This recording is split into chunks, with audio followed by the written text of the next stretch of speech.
Hey, everybody, you're about to tune in to the history of Leigh Anne Jasheway with James Manning III on History and Whatevea. Get ready to enjoy. Comedy writers, listen up. Well, I have a lot to ask, really. And, Good.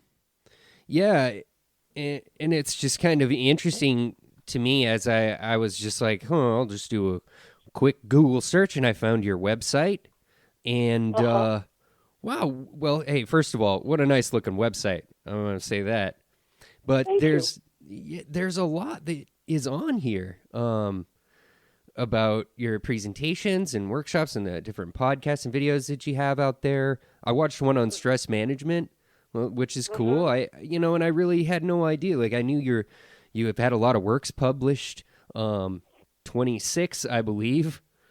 It's 28 now. It's 20 now. It's 28 now. Oh Yeah. wow.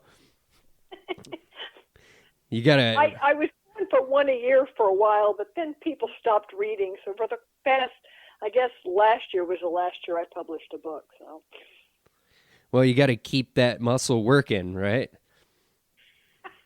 I don't know. I think I'm going to write a play in another play. So, Oh, another play. So you're a playwright as well. oh yeah, I've produced a play and a musical and a short film. I shot my first short film right before COVID. I like to write anything, basically, as long as it allows me freedom of expression to get a point across and to be funny. Yeah.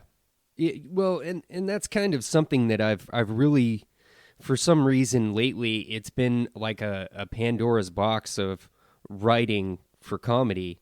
Like I follow other podcasts that focus on comedy writing, and actually, I was reading through your book. Let me see, Yoga for the Funny Bone, Uh-huh. and I started doing one of those exercises because I struggle with writing long form stand up comedy, and I was Right. trying to figure out that, like, I've heard that a good line through like a theme can be one way. And then I was like, oh, what do you know about? And I just started writing about depression. I'm like, I can cover that one, you know. But it's more Well, like, and that also really taps into, my first two rules of comedy writing when I used to teach comedy writing is write from establish an emotion first, because if you write about something you're not really strongly connected to, you can't go long form and you don't really connect powerfully to an audience, I don't think. I mean, you can do a couple of jokes like that, but when you have something that really comes from your true self, that authenticity, as much as the comedy, connects with people. And then exaggerate it so that it's palatable both to you, because, like if you're taking a topic like depression, you can actually get more depressed if you're writing too close to the bone. So that little level of making sure that you're doing enough exaggeration so that it's not only funnier to an audience and gives them permission to laugh, because, if you're writing about depression, a lot of people might think that they don't have permission to laugh about it. And so if you have enough exaggeration, they feel that permission, and also you don't get too depressed writing it. yeah, which is, when I was writing this and I was looking at it, I'm like, okay, who gets depressed? Comics. And then in the next category that's supposed to be like funny out of the box, it was like that's still funny. It's still comics. Uh, and Well, what if you specified the type of comics, right? Um, so, prop comics, are they more or less likely to be depressed than regular stand-up comics? Or yeah, musical comics, do they have more depression? and see, that's kind of something that opened up a little bit, and it's like, with comedy, it's so incredibly original that you have no choice but to delve into some of these harder topics about yourself, right? Right, because, you really, I really think you got to have that level of authenticity, and you don't know anybody else's truth. You only know yours. I mean, we all might share experiences, but we don't share the emotion that we respond to them with, or the life that we live around the experience. Excuse me if I sound too erudite sometimes. Oh, no. I mean, this is a great opportunity because, I mean, I'm interested in comedy writing and kind of just writing for spoken word in general. But what I'm most interested in is your story. Like, because I started asking myself questions about comedy, like, hey, you're going to have Leigh Anne Jasheway on here. You need to have it together. So what kind of questions? And I thought, what was the comedy landscape like when you started, when you first discovered comedy and you started writing or performing stand-up? Because now we're flooded with Netflix specials and YouTube and just right. There was none of that. There was really no internet. I mean, you really had, so basically December 7th of this year was my 30th anniversary of the first time I did stand-up. And, there were a lot of clubs, and, I taught academic courses in comedy. One of the things that people have done academically is plotted the number of comedy classes versus the economy. And when the economy's doing really bad, there's more comedy because it's cheap. Right? Okay. You can often get in free, and comics only get paid in drinks frequently. And then when the economy's really good, comedy clubs seem to drop. And so when I started, the economy was kind of and there was lots of comedy clubs, and I was in Houston, but that was really it. When I left Houston and moved here, which was like 2 years after I had started comedy, basically the only other ways I found to write and maybe sell comedy was greeting cards. And if you can imagine, this far back, I wrote jokes for radio DJs. Oh, wow. And the way that you did this, because there was no internet, is you did it monthly, and you waited till like 3 days before the end of the month, wrote all your jokes so they'd be as topical as possible, and they sent you topics that they were looking for, and then mail them in. You had to do 100 at a time to maybe sell 5 for $3 a piece. Oh, wow. That is an incredible amount of writing. And, maybe some of the radio DJs around here could still use your help, because every once in a while I hear them and he didn't write 100 of them. That's what I think. Well, and it was really a great experience, because it really exercised my comedy writing muscle, because frequently I was writing about stuff that I had to learn about in order to write about it, like golf. Yeah. Basically, a lot of topical things included a lot of sports, and I'm not really a sports person. I'm a hiker, and I used to be a marathon runner, but I've never been into team sports of any kind, and I had to write a lot of football jokes. I had to write a lot of, Emmy jokes, anything that was topical.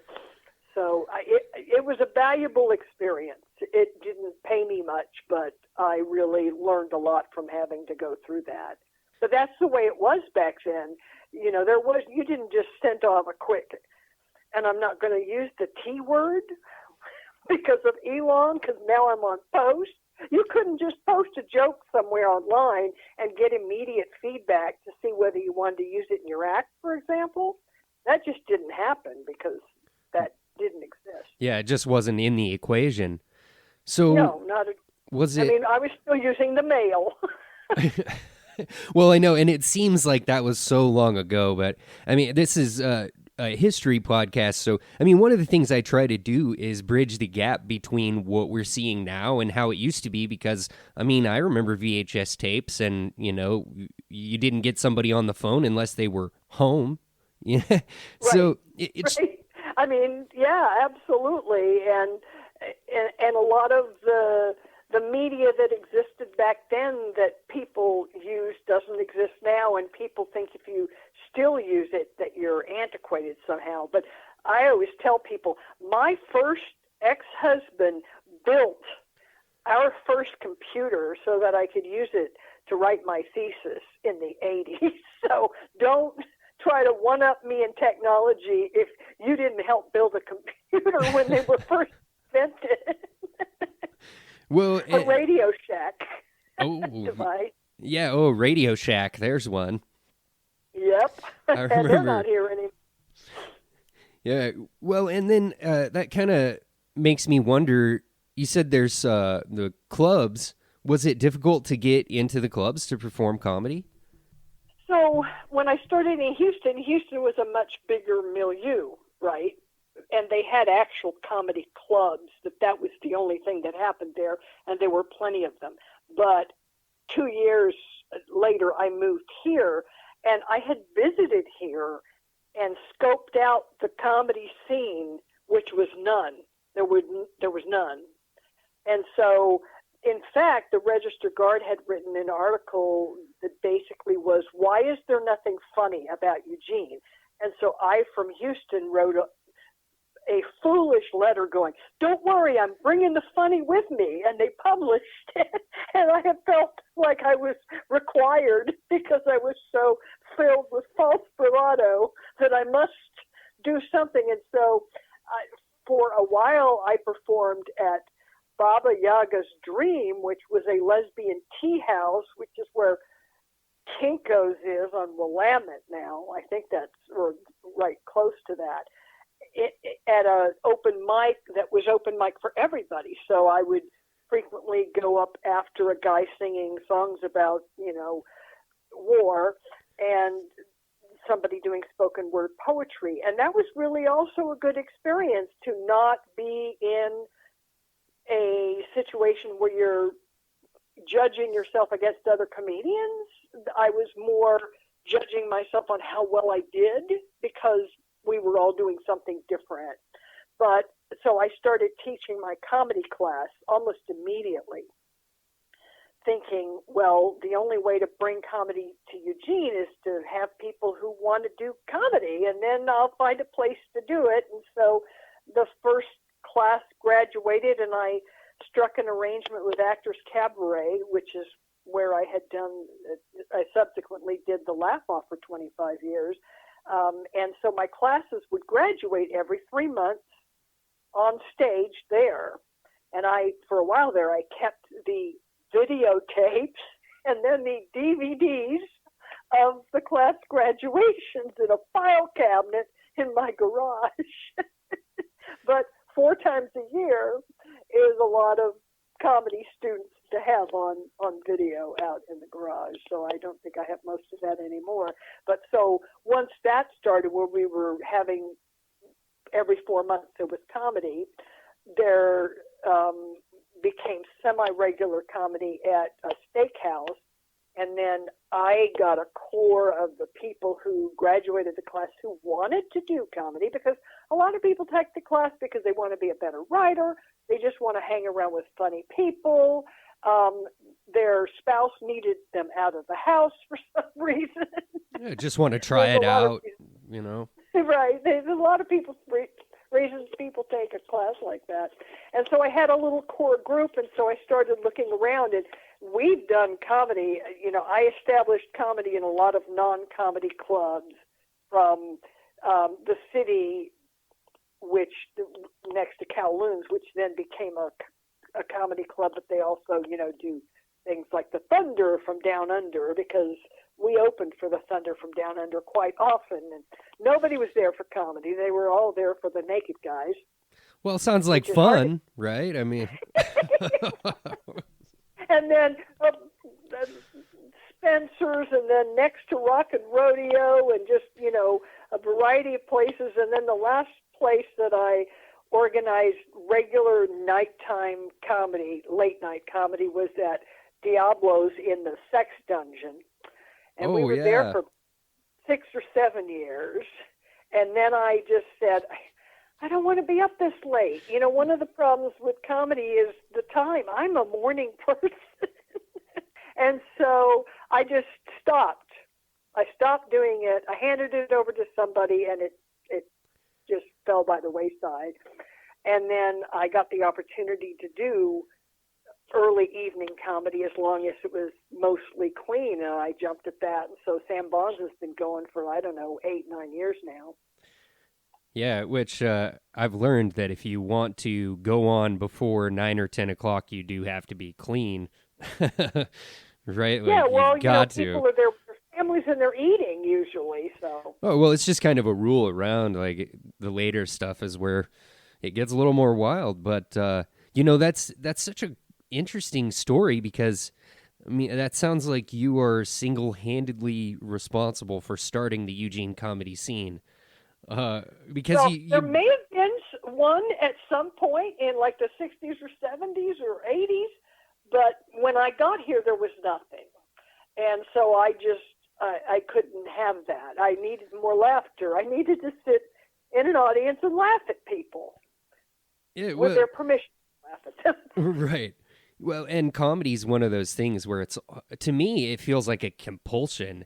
If it's not happening, well, I'm going to make it happen. Exactly, and I feel like a lot of the people who are organizing regular comedy come from that. They feel that their goal in life is not just to make people laugh, but to help spread that. And that's basically why my career, once I got here, the way I made money was not through stand-up, but through humorous motivational speaking, because I really wanted to combine what I have a degree in and what I really believe in terms of helping people with their mental health, and comedy. And so I think that mindset also lent itself to my mindset of bringing more comedy to the masses because it's good for your mental health. So I'm just looking at your website here, and you have humor and stress management that you offer classes like that, right? Yeah, trainings and, well, I don't do that. COVID happened. And as you can imagine, my career of speaking to 40, 60 organizations a year in work site settings and in conference settings, I've been in like every hotel on the West Coast because I used to travel a lot. And then I used to be a national speaker for Speaking of Women's Health, and that was in Cincinnati. So I did a lot of travel to the East as well. But so I don't do as much of that. I did like 5 or 6 of them this year, so it came back a little bit. But I also turned 66, and you start thinking, I don't want to be driving as much. Oh, yeah. So I don't know where I am with that. But yeah, so basically the way I made a career out of comedy, I did not want to be a stand-up comic. It was the hours. I had an opportunity. So a couple of years after I wrote Don't Get Mad, Get Funny, the Lisa Gibbons show, let's go back now to the 90s. Lisa Gibbons used to have a talk show, and I got invited to be on it with 3 well-known, nationally, recognized stand-up comics. I'll think of their names in a minute. One was Julia Sweeney, who played Pat on Saturday Night Live. And when I was there, Lisa, I don't know whether she was serious, but she sounded like she meant it, offered me an opportunity to be the warm-up comic for her audience. And she was in LA, and I thought to myself, there's no way I'm moving to from Eugene to LA. And so there were a lot of things that made me not want to do comedy as a career, traditional comedy.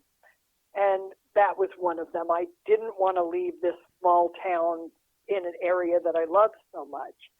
And so I just kind of created this new thing for myself where I did keynote presentations and trainings in how to use your sense of humor to manage stress and to deal with conflict and to work better as a team and to develop leadership skills, you name it. If I could be funny, I could teach you how to apply comedy to whatever it is you asked me to do.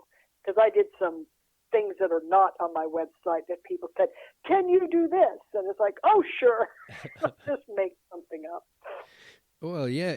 And it's interesting that you've done so much with crossover for helping like mental health and stress, and also, helping people find what's funny about them, and how to bring that to lighten the mood. Because I think that's something that comics need help with a lot. And it may, like, I'm particularly good hiding it, like hiding my feelings about, maybe insecurity or whatnot. But that mental stress, and it's always kind of there, and they're Oh yeah, being and able to. that's kind of my mission, and I've known that. I have a master's in public health, and my specialty was stress management. I ran a wellness program at a university for 12 years, and stress management is the thing that I did the teaching in. That and aerobics. I also taught aerobics. So I really felt compelled to be teaching. And I think that's what my humorous presentations are about, is trying to encourage people to understand that it's not, using your sense of humor is not about going to comedy shows. It's not even about writing jokes. It's about giving yourself permission to find the funny, intentionally looking for the funny, and hanging around with people who make you laugh. That's what is most important in terms of using your sense of humor, which is, from a scientific perspective, it boosts your immune system. It reduces your risk of cardiovascular disease because it moves your oxygen more effectively through your body. It massages your stomach muscle. It does so many amazing things. And I think we as a society have been taught that there is like a certain, you can laugh, but you have to be watching a funny movie or a stand-up comic. You're not supposed to laugh when you're feeling stressed or when you're in the middle of grief. That's wrong, but that's when you need the laughter most. And so my goal has been to try to make people open to the idea of giving themselves permission to find laughter in whatever they need to find laughter in, with the caveat that you never want to hurt anyone in the process. And I would almost bring that a little bit farther, that you can include yourself in anyone. I've heard some comics talk very poorly about themselves, and sometimes I'm like, it's one thing to be self-deprecating for humor purposes, but it's another to just beat yourself up. Right, and I got to say, as a female comic who started very early, that was a very common approach for women comics back then, is self-deprecation. And I never liked it at all.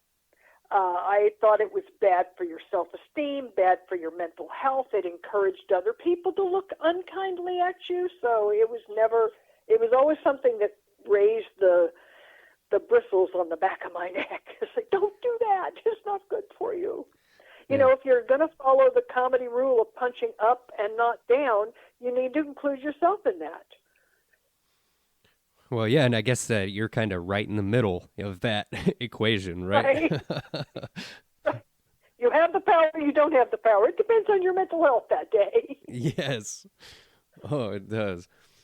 Well, okay, so let me ask you about, in 2003, you were awarded the Irma Bombeck Award for Humor Writing. Writing Award, yes. So tell us what led up to that. What works got you the award? So, are you familiar with Irma? I'm not. Please explain, because I saw that and I'm like, I'd really like to understand more about this. Absolutely. So up until Dave Barry, who you also may be too young to know who he was, Irma Bombeck was the most syndicated woman in newspapers in the country. And what that meant is that like 500 newspapers every Sunday carried a column by her. So everybody read Irma Bombeck, and they clipped her stuff. It was so funny, and she has multiple books. She's been gone a while now. But everybody had columns of hers with magnets attached to their refrigerator. I mean, I had pieces of Irma's work on my refrigerator, and so I'd always been a fan, even though her comedy was much more domestic. She was very much a feminist, but her comedy came from, I'm a housewife in the Midwest, and here's what I find funny. And so there's an organization that puts on an annual conference and runs this comedy competition. And at that point, I'd been writing a column for the Comic News, which was an old column and cartoon newspaper in Eugene when I got here. Don Cale was the publisher, and I had been writing, I want to say once a month. I think it was once a month for 9 years. So I had a lot of column writing experience, and then I wrote for another 9 years for Family Circle, and then for another 9 years for Registered Guard. So I've written a lot of columns, and I thought, okay, I'm going to enter this just, because I admire her, and why not? Well, I won with my true story on how my very first mammogram caught on fire. So it helped to have a really, humorous episode in my life. And the two best things about this, well, three. One is I got to do one of the major presentations at one of the IRMA conferences in Dayton, Ohio.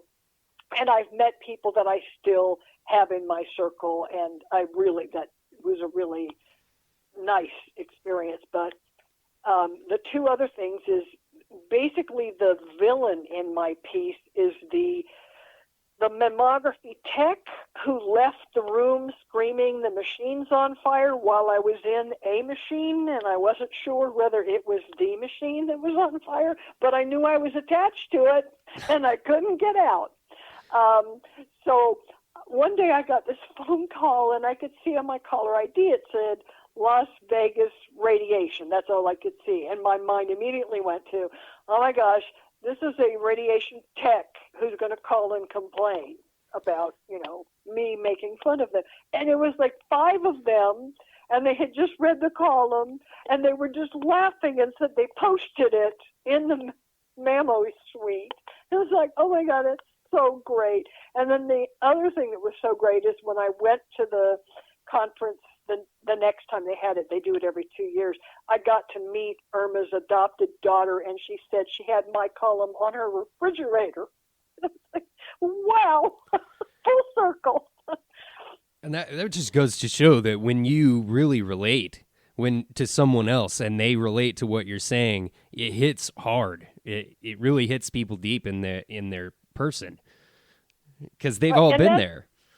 And I think that's the important part in a comedian's life, is not telling that one amazing joke that works really well for 6 months and then it's all over, but making a long-time impact on somebody's life in a way that makes them laugh and connects to them. And that's, I have tried really hard in my own writing and in teaching writing to help people remain true to who they are and what they feel, so that authenticity shines through. Because I think that's what Irma was about, is you knew who she was as a person. And I think that's really important in comedy. Because otherwise we're just, we'll have artificial intelligence getting up on stage at open mic nights because it can write jokes. Right. Well, and it does, and even if it comes right down to just being able to get someone to laugh for that moment that they're laughing, they can't think about the hard times that are going on. They're just getting to experience the joy of laughter in that moment. Exactly. It's like a mini vacation. Yeah, and and even sometimes you forget it right after, and it's like, why? I was having such a good time. Well, it helps to just blank your mind so that you can relax and just have fun, right? Yep, absolutely. Well, and it's funny that you explained that, because I was reading earlier in Yoga for Your Funny Bone, and this is from your book. This is one of my favorite things about being a comedy writer. It gives me a reason to look forward to crappy days. So bring on the rain, the dog poop, the fax machine eating pages of my manuscript. Without a little trauma in my day, what would I have to write about? That just dated the book, didn't it? The fax machine, although I still have that fax machine. I didn't think about that. Fax is still used. It as a fax machine. It's also a scanner, and I am capable of scanning. Yes, it is, and you've heard comics say something like, well, I've had a hard time writing jokes because my life's been going pretty well lately. Yeah, I've heard that exact thing, basically. What do you write about when you're Right. not horribly depressed? Because intent, as opposed to everyday laughter, which is totally different than intentional comedy. Everyday laughter generally tends to happen around heart-based humor, which is positive. I love you, I like you. We laugh with each other for no reason sometimes. And stomach-based arousal relief humor, which is something scary happened and now I'm going to naturally laugh without anything being processed as funny. But when you're intentionally trying to make people laugh, it comes from negative emotions. Frustration, embarrassment, confusion, grief, panic, sadness, all of those things. It's basically a manipulation of negative emotion, applying enough misdirection and exaggeration that it's just far enough away from real that we can still connect on the real, but we got that little pressure cooker valve letting the steam off. So, it does help to be able to say, well, what are the things that have frustrated me today? Or what are the things that still confuse me at my age? And then start writing from there, because you really tap into, I think, a deeper source of material that way. Yeah, and I've had some conversations with other comics recently where we kind of talk about the different styles of comedy, and there's some that are just, they're not really connected. It's just joke, joke, joke, joke, joke, joke, joke, and that's great. But there's other styles that are have a little bit more story, but incorporate a lot of punchlines.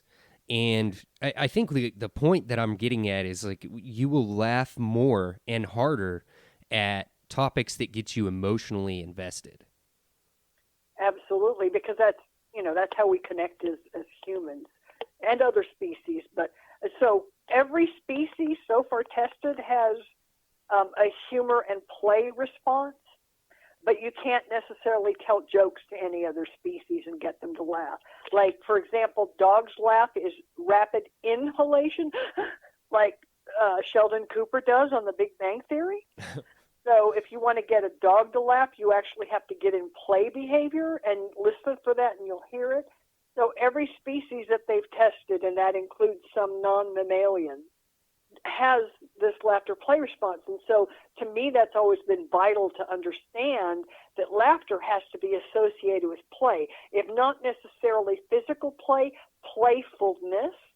And that's the way you go from taking negative emotions into something that helps people laugh, is you provide them playfulness. And I think that comics, this is my own personal opinion, but I think that comics who are angry and whose comedy just seems angry, unless you're brilliant, like George Carlin, there's a lot of other angry comics, they don't succeed as well, because first of all, there's a lot of anger out in the world, especially right now, and most people don't want to come to a situation and get angrier. Yeah, we don't need any more of that right now. Yeah. Exactly. What we need is playfulness and kindness and compassion and joy, and if you can provide that with your stand-ups, if people laugh, if people leave having not only laughed but having had some kind of transcendent experience, for lack of a better phrase, then you've really done something. And I think that people can do that with just set up punchline, but it's harder because, if you're a Dimitri Martin, for example, we're just rapidly switching topics, whereas if we're following a storyline, I'm blocking on, what is her name? The person who did Hannah Gadsby.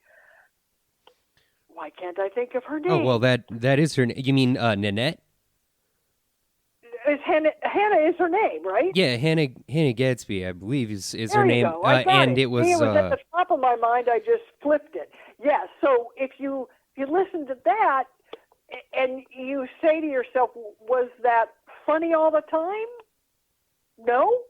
Was it worthwhile every single second to get to what she was saying and peppered with so much funny that it was comedy? Yes, indeed it was.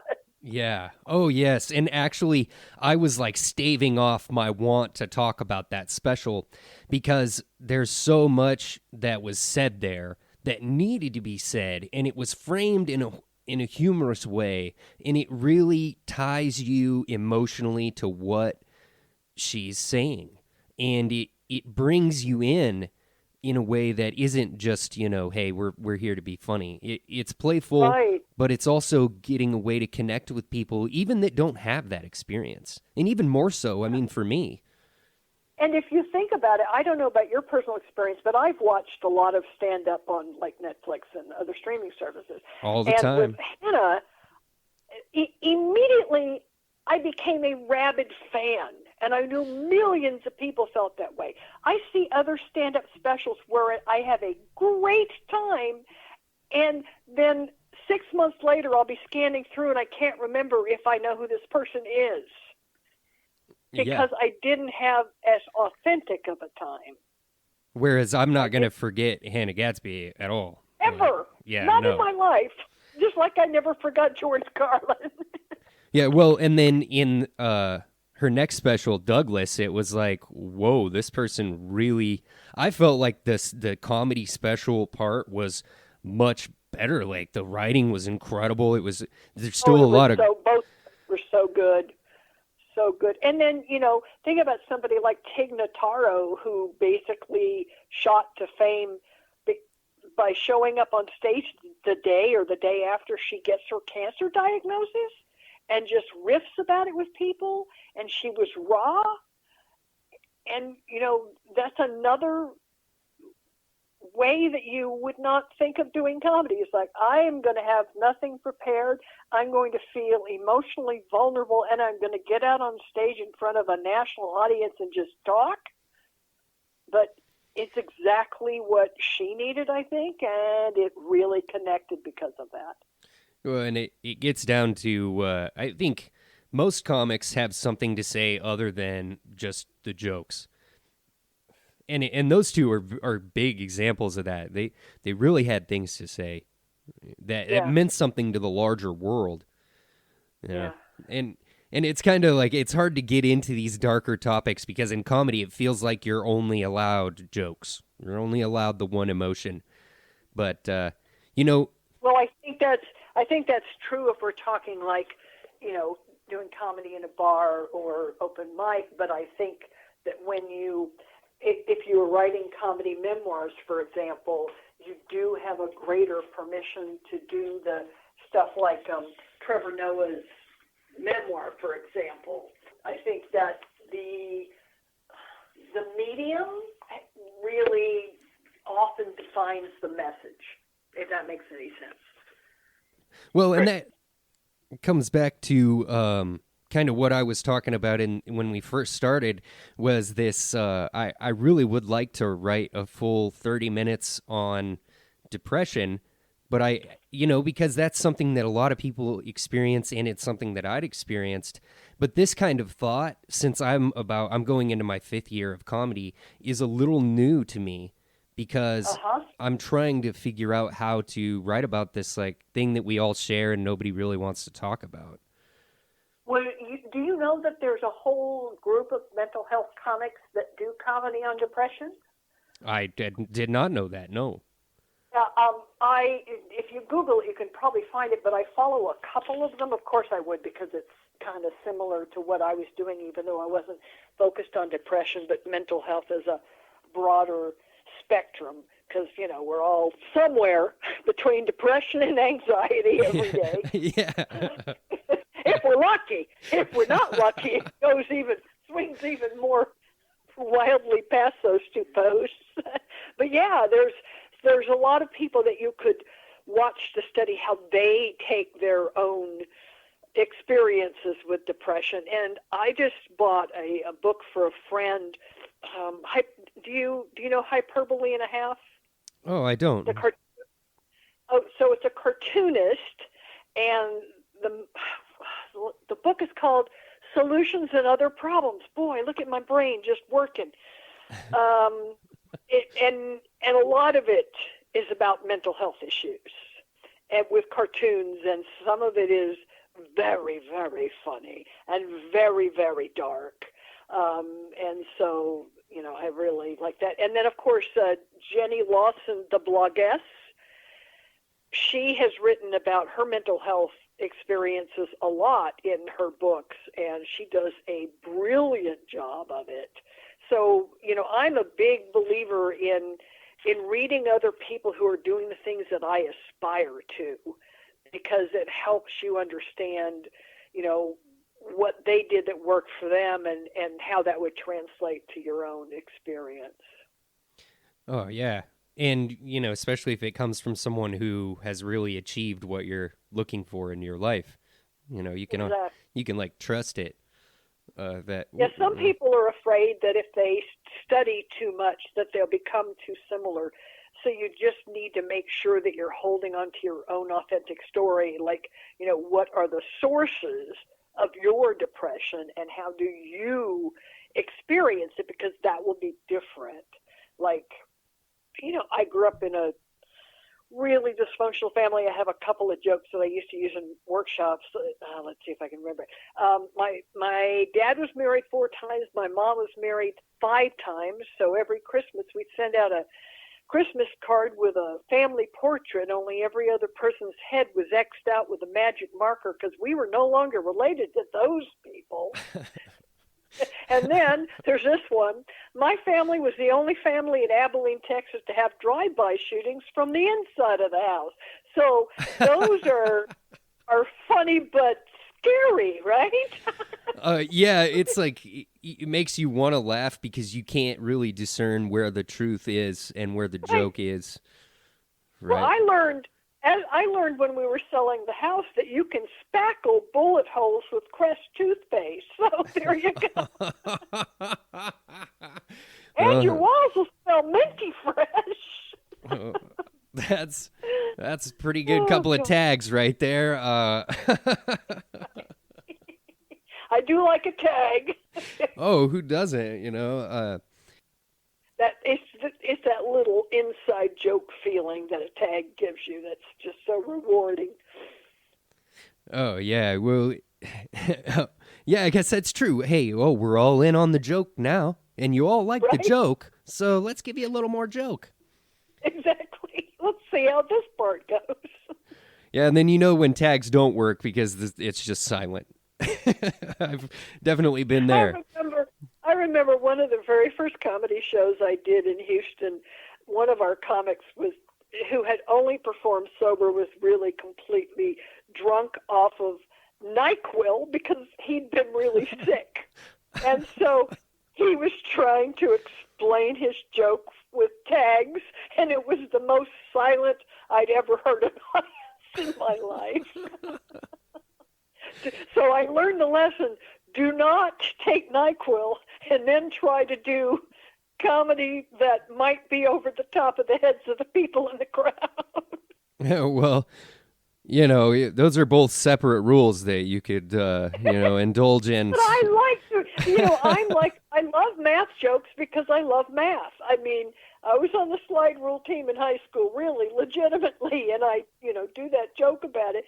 But I like math jokes because I want to know those 2 people in an audience who are smart enough in math to get it. I want to know who they are. Well, I think that there is a lot to like how things flow, and it has to do with the mathematical equation that's in there. Like, the rule of threes: this, and this. All math, James. It's all math. It basically, a joke is set theory. Do you remember set theory from your SATs? Which of the following does not belong in this set? That's what a rule of 3 joke is. That's what an exaggeration joke is. That's what misdirection is. I do that diagram where I show that when to be most effective, your punchline should be at a 45-degree angle from your setup. Right. Because if it's too close to the setup line, it's going to be too close to the pain, which reminds me of a Princess Bride line. And if it's too far away from the setup line, then it's just like people look at each other and go, what was that? 45-degree angle is just enough exaggeration that people get away from reality and not too much that they scratch their heads wondering what happened. Really, I have told people forever in my classes that it basically comedy is math. Yeah, because it's got to add up.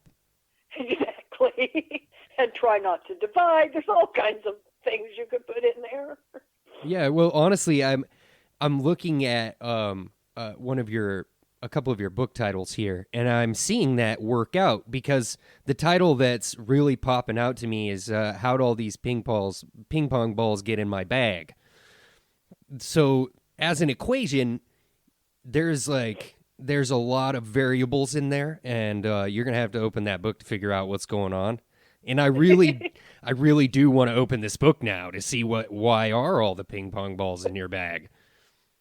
I got to tell you, when I did a trailer for that book, it was the only time I ever did a video trailer, and I went out and bought 100 ping pong balls at a garage sale, and I hired a friend, and there's this a backdrop wall at the local elementary school a block from my house. I don't know whether they hit tennis balls off of it or something, but, a wall that's just about 8 feet tall and about 8 feet wide. And so my friend actually two friends. One of my friends got on the other side on a ladder and had a bag full of ping pong balls. And then another friend was taping. And I walked past, and they dumped the ping pong balls on my head. And it was fabulous. It was my favorite thing to do. Just ping pong balls going everywhere. Exactly. Every direction. That's commitment there. Well, and because we then had to chase down 100 ping pong balls, so... Yeah, you didn't want to, that would be considered littering if you just leave. Well, and I'm just kind of in awe of how much you've been able to put together. And, so it kind of leads me to another question is, when did you realize that you wanted to, merge helping people with their mental health and stress and comedy? Like, when did that dynamic come to you? Can I say immediately, and you'll believe me? Because it was immediate. I was still working at my job as the director of wellness programming at the University of Texas Houston Health Science Center, and I'd been doing it for a long time. And I don't know if this makes sense, but if you have been trying to get people to exercise and eat better and quit smoking for 9 years, it gets kind of boring because the messages never change. And people are resistant. And so I took this class accidentally by randomly choosing from a adult education catalog, which I know sounds like porn, but it's not. I just randomly picked a class because I was at a down point in my life, ended up on this comedy class, and immediately I saw the connection. And so the first thing I did was created a monthly calendar of stress management tips, all of which had something funny in them and were illustrated with cartoons. And the next thing I did was formed a performance troupe that would go into cafeterias, and it was based on, there's an old Saturday Night Live sketch called The Whiners, where there's a family who just whined all the time and like that, really whiny.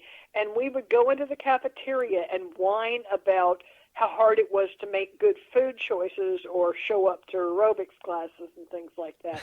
And people started loving it. It was like, okay, I have found, I had a little bit of rebel. No, it wasn't a little bit. I apologize. That's not truthful. I've always had a lot of rebel in me, and I had done things in a non-traditional way for a long time. So when I discovered that I could also make them funny, it was like, oh boy, look out. Yeah, every time, like, if you can incorporate humor in anything you're doing, it just makes it more attractive. Like, and it doesn't work with anger, right? Like, you can't just put anger in something and it's like people are like, yeah, I like that more. Generally, it's less. But I Well, mean, I work with a lot of writers who write other genres that are not comedy, like they're doing memoirs or they're writing novels and sci-fi, and they're scared. They're scared to try to write comedy. And one of the conversations I always have at the beginning of a consultation is, if you listen to any everyday conversation between two people, you're bound to hear them laugh. You're not bound to hear, you're sometimes going to hear them be sad, and you're sometimes going to hear them be angry, but you're almost always going to hear them laugh. It is one of the most effective tools we have for communicating with somebody else. And yet when it comes to writing it, because nobody's ever taught people, as a general rule, as a writer, you don't learn how to write funny, and that is a different kind of thing than, learning about the difference between a simile and a metaphor, and whether to use an Oxford comma, and how to structure a paragraph. Those are different things. And so I think a lot of things, especially memoir writers, they miss out. They'll say things like, and she laughed, and I will, if I'm editing, going, at what? Because nothing was funny. You need to tell the reader what they laughed at so I can get it. And then we have this conversation about how they're scared to try to write something funny, because to try to be funny on purpose is risky. And a lot of people are not willing to take that risk. It's just too much. Oh, absolutely. I mean, we've all heard that adage where people fear public speaking more than death itself.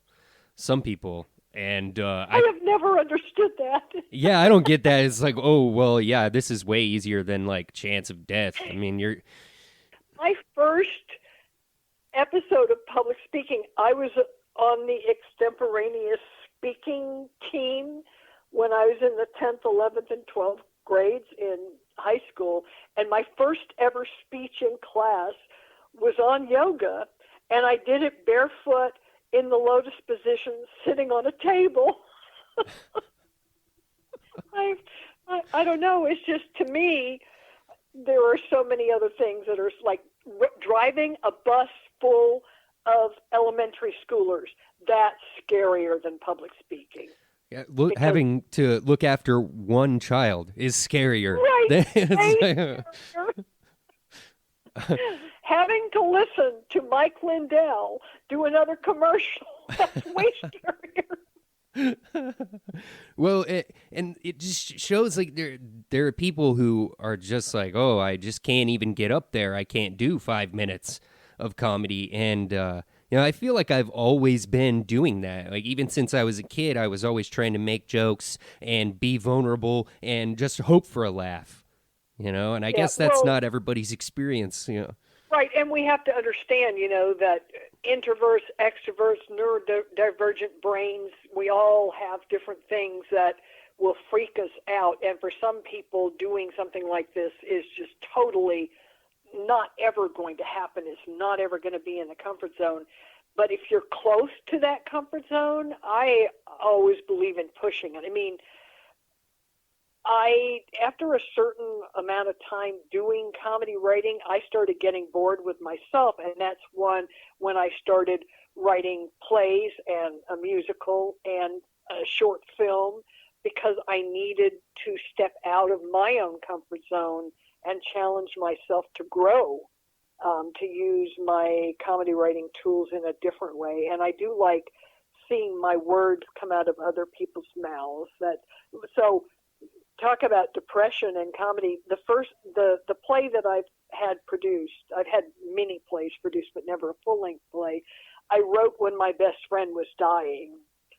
And it was basically a tribute to friendship. It was not based upon our friendship in real life at all, but it had elements of that in there, and it allowed me to process the fact that I knew she was going to die. And it was a godsend. I'm an atheist, but it was still a godsend. It was what I needed to do to help me during this time.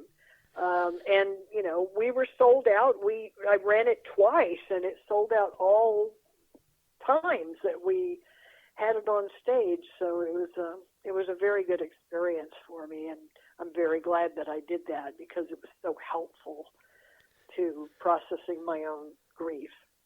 Well, isn't that interesting that something you did to help yourself process grief translates into something else that helps, the people who came to view Right. that play do the same thing.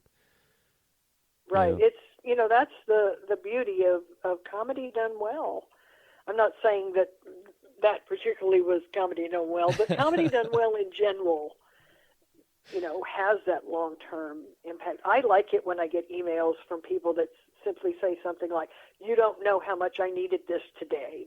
That's all you have to say to me, and I'll be weeping for a week. Well, it just because comedy comes from such a deeply personal point, and when someone just takes the time to say, "Hey, I was right there with you," it means something to the writer, and it means just as much to the person who observed it. Right, and that is the beauty of performed comedy.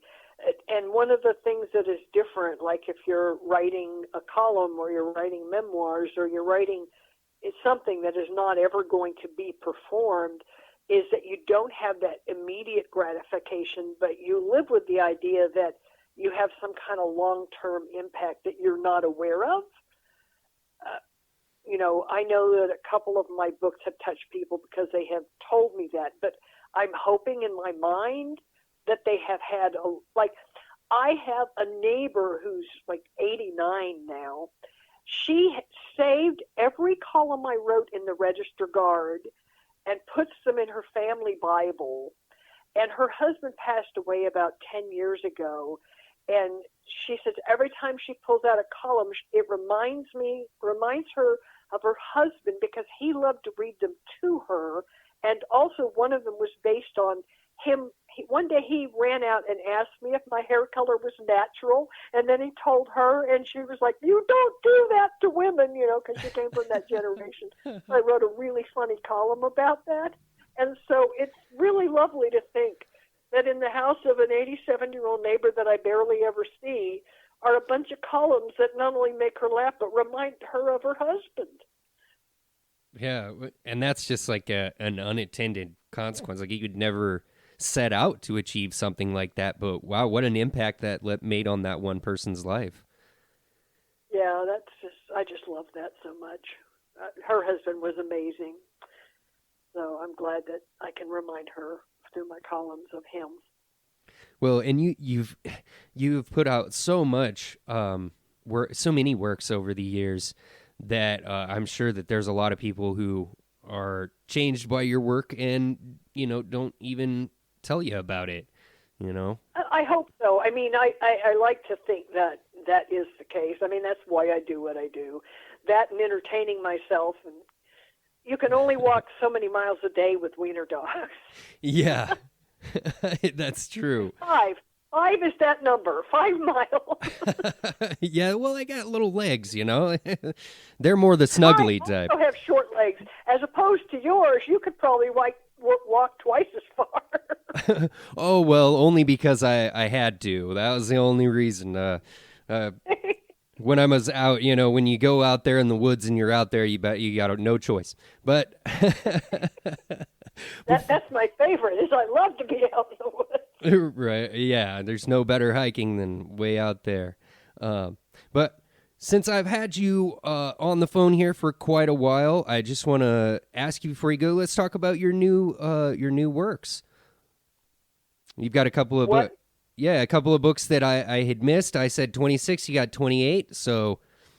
Well, so the last book was Excuse Me for Yelling, and it has a long subtitle that is about women being forced to move from the 21st to the 13th century, but I can't remember the full subtitle right now.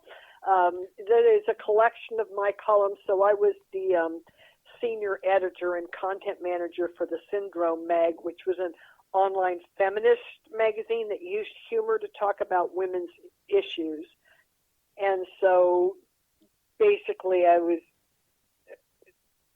my focus was to try to write about funny, silly little things like why you can, whenever you find something that you really love, it's they take it off out of stock almost immediately, to why women's pants don't have pockets, to things like domestic violence and abortion, using comedy as a way to educate people about what's actually going on in the real world. And so that is the latest published. I have 3 times as many books that have not been published. Like, right after I finished that, I wrote a little illustrated book called Affirmations for the Apocalypse, which I may still publish at some point.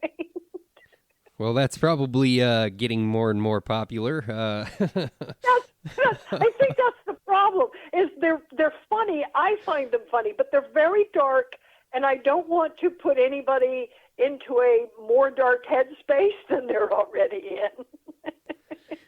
Well, I mean, and on the flip side of that, there are some people who are just all about the darkness. They'll go for it. But it comes down to, like, hey, what's entertaining and what do you want to put out there? And Well, I've always said that I have genre deficit disorder. I can't decide on what kind of book I want to write. So if you compare Affirmations to the Apocalypse to, like, the next most recent book, or maybe the one right before that, which was The Dog's Guide to Humankind, which is a book about how to be a kinder, more empathetic human being by paying attention to dogs. Those are like the bookends of my persona, I think. Yeah, and don't laugh, you'll wake the dog. Yeah. Right. Well, and dogs are such great, they're great metaphors, because it's like they're not going to get your jokes, but they are going to be happy you're there. Right? Well, and they're, dogs and cats and other animals, because, I socialize small animals at Green Hill, they are proof positive that you do not have to use comedy to be funny, because I never laugh so hard at a human as I do at the antics of animals. If you've ever seen a bunny jump up in the air, do a binky in reverse direction, and that doesn't make you laugh, I think that's a sign that you're depressed. It's so funny. Oh, well, animals are just, there's no lie to them. They're 100% what you see. What they're expressing to you through their movements and body language, that's the truth. If only we could be more like that. Yeah. Oh, absolutely. Yeah.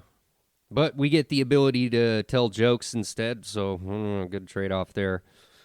Well, and you were asking about my most recent work. So I started today. I've been wanting to write a play, and I'm going to tell you something that, people think that there's a strategy for the way you sit down and write. And sometimes I use a strategy, but I have just been saying to myself, I need to write a play, and I have a couple of women I want to be in it, so I have them in my head. But I started writing a play with no ideas at all. None. Not what it was about, when it was set, where it would go, whether it would be fully comedic or not. And it was like I got the first 2 pages today. I'm like, damn, I didn't even know that was in there.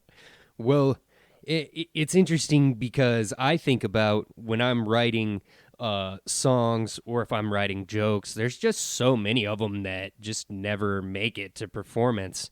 And it sounds like you've progressed to the level where you're writing whole plays or books almost, and it's like, well, do I want to actually push this one forward or not, And that just goes, it kind of makes me think about comedy in stages and at levels. You move to the next rung as you're ready for it, kind of deal. And right, and sometimes the only purpose of something is a stepping stone to something else. I've always said, in order to be a writer, you have to write. It doesn't have to be good. It doesn't have to be what you want to be writing, but you got to write. It's a muscle, and you just got to keep doing it. And if you want to write long form, which you mentioned earlier, you just have to write long form. And maybe you start off with no idea other than today I'm feeling X, and you just start from there and see where it goes. And to me, there is a beauty in the not knowing, and then it goes somewhere and it surprises you as the writer. I've written 8 movies, none of which have been produced, but one of them I really like, and I had a basic idea of what it was, and then where it ended up just shocked me, and it was a delight. And it is so pertinent now. I wrote it like in 2008. It's about an intern at the Supreme Court who is new in her legal career. It's a farce. So think Blazing Saddles meets Thelma and Louise meets Weekend at Bernie's. Well, Okay, you got that? well, that sounds like a great movie. So it's a farce, so anything can happen. So you have to suspend disbelief. So she's going to work her first day, and in the office above her at the Supreme Court building is a bribe-taking, sexually assaultive Supreme Court justice. Wonder where that idea came from in 2009. And he falls off his sex swing because he's been drinking too much booze with his Viagra and falls to the floor, lands on her dead, and then she has to make the choice because there's a new liberal president who's going to be coming into office in 5 days, whether to let people know that he's dead and the current president can immediately rush somebody through. This all happened before Ruth Bader Ginsburg and Mitch McConnell rushing somebody through. And so she and her friend, who is an expert in holograms, managed to keep him alive for 5 days. Well, you've got me interested. It's got all kinds of things. Like there's a ghost that haunts the Supreme Court. It's a ghost of a former Supreme Court justice. And Lady Liberty drags the hallways doing an homage to, in Blazing Saddles, Madeline Kahn's character. And she just goes, "I'm tired. So tired." There's a lot of throwback jokes to a lot of funny movies in there. But anyway, at some point, sometimes I just have people do a reading of something so I can workshop it more, and sometimes just to decide whether I want to play with it some more. But it's really fun to allow, especially actresses in this town, an opportunity to play with something new. Oh, absolutely. And I can't imagine what the satisfaction would be of actually seeing something that you wrote be performed by other actors. That's got to be something. When I did Me Too, the musical, which happened right after Me Too was, exploded, it was a way for me to take my stories of sexual harassment and assault and put them into other people's mouths using parodies of songs from the 80s. And we had to have a member of the sexual assault survivors at SAS there because it was triggering, even as humor, it was triggering because it triggered me. There are certain songs I can no longer hear because they remind me of what I did to them and they were triggering. But it was funny and helpful and really cathartic for a lot of people. Well, and that just gets to the intensely personal nature of writing comedy or performance art. Like there's a message behind what you're writing, and the jokes are a way to express that. It's like telling people without telling people. Right. In the play, one of the girls actually does a short stand-up set that basically itemizes all of my personal Me Too moments that I could remember at the time. But mostly it's song and dance and kill the patriarchy. It's song and dance and kill the patriarchy, which is basically all that I want to write. Hey, I'm for it. That sounds like a good time to me. Well, I'll let you off the line here, but before we go, did you have anything coming up that you wanted to let people know about in the Eugene Springfield area, or any performances? Okay, so Bleepin Funny is having its New Year's Eve show from 5 to 7 at Sam Bond's, and that is a free show. And I have my first artistic exhibition at Springfield City Hall Gallery the entire month of January, and it will be featured as part of Second Friday Art Walk on January the 13th from 5 to 7:30. It's my artistic prints based upon my mostly close-up photography. Oh, wow. Well, I know. just another skill set that you that you've been progressing for a while. Well, that's excellent. I've always kind of been a photographer, but since I've had dogs, I've never been able to carry a camera, so I take photos with my cell phone, and they're just as stunning. You know, it really depends on your eye and the ability to understand perspective and light mostly. And then when I discovered this art app that allows you to layer on different styles of art and then fiddle with the colors and the focus, it was like, oh my gosh, it was just basically something I was gravitated towards as a way to continue to create during COVID, and then I discovered that people liked it. So anyway, I'm having an art exhibition, and I never thought I would say those words.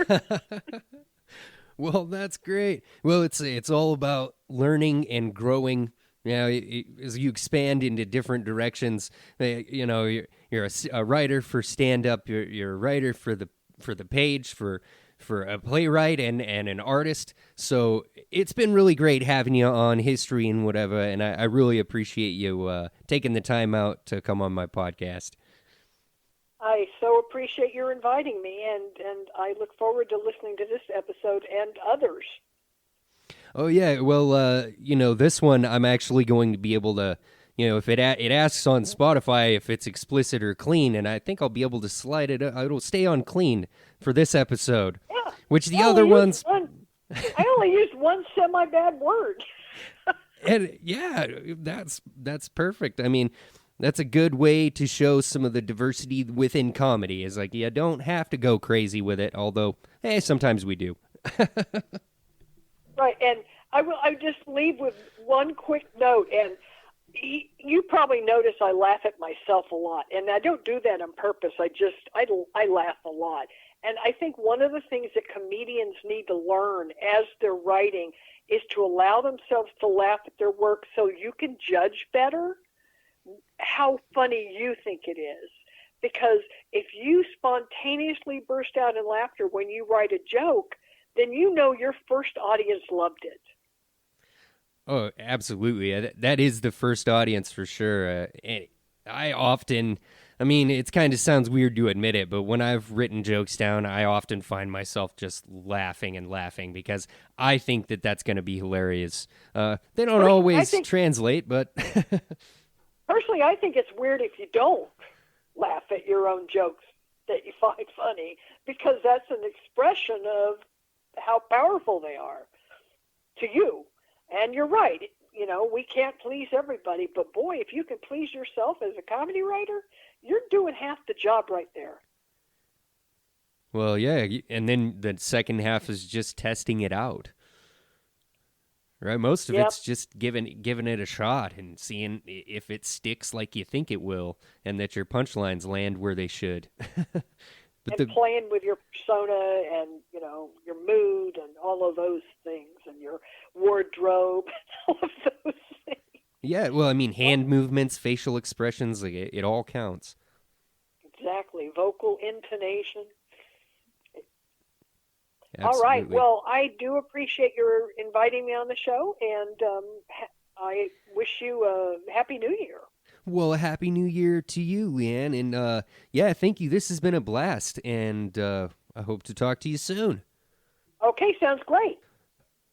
Well, that was Leigh Anne Jasheway, one of the greats, and certainly one of the best, nicest, greatest comics in Eugene, and she has done so much for the scene around here, as we talked about, and, you know, for people around the world with her work, and you know, helping people with stress and mental health, because we all need that, especially as comics.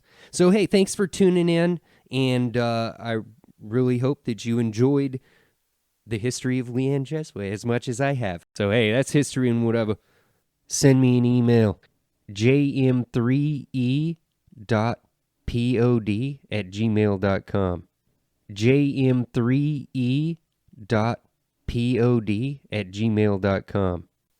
We'll see you next time.